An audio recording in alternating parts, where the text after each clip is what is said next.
Құтты болсын, Айслам.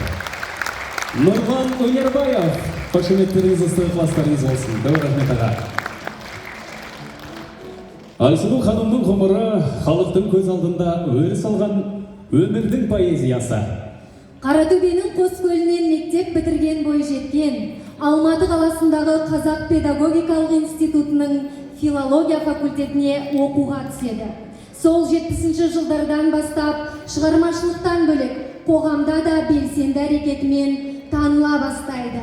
Жазушы баспасы Қазақ тілі қоғамының Орал облыстық бөлімшесінің төрайымы, Қазақ радиосының Батыс Қазақстан облысындағы алғашқы меншікті тілшісі қызметтерін атқарған. Сонымен бірге Измир қаласында өткен дүние жүзі түркі халықтарының бірінші-екінші құрылтайының делегаты әрі республикалық азаматтық азат қозғалының мүшесі болды. Ақжайық өңіріндегі 34 жыл бұрынғы қан төгіссіз жеткен жеңіс бағасы бүгінгі бейбіт өмір болса, сол оқиғаның басы қасында күрескер ақын Айсұлу ханым болғаны көпке аян. Рас.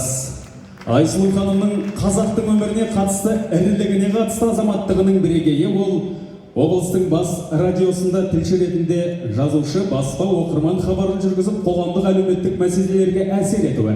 Соның ішінде 1985 жылға тамырлы мәселенің бірі Қазақ мектебінің, Қазақ балабақшасының ашылуын алға жылжыту ісіне де атсалысып, оң нәтижеге жеткен еді. Сол күндері қалада қазақша балабақша мүлдем болмады. Ал мектеп дегенде 5-ші сыныптан бастап оқытатын 1923 жылға қазақтың классик ақыны Сәкен Сейфуллин ашып беріп кеткен жалғыз номер 11-ші мектеп. Қара бұлт үйірілген қазақ мектебінің кезеңдері де артта қалды.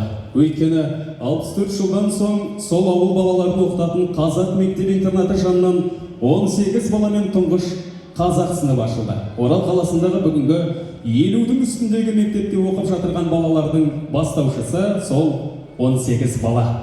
Олардың есімі сөз жоқ, тарихта жазылып қалады. Сөз жоқ, сол игілікті істердің қазіргі таңдағы нәтижесі республиканың озық үлгідегі қазақ мектебі, қазақ балабақшаларының көбеюі. Әлбетте, ал тілдің тағдыры ұлттың рухын сақтау болса, қазақ баласының дауысы өз тілінде естілуі бүгінгі елдің үміті.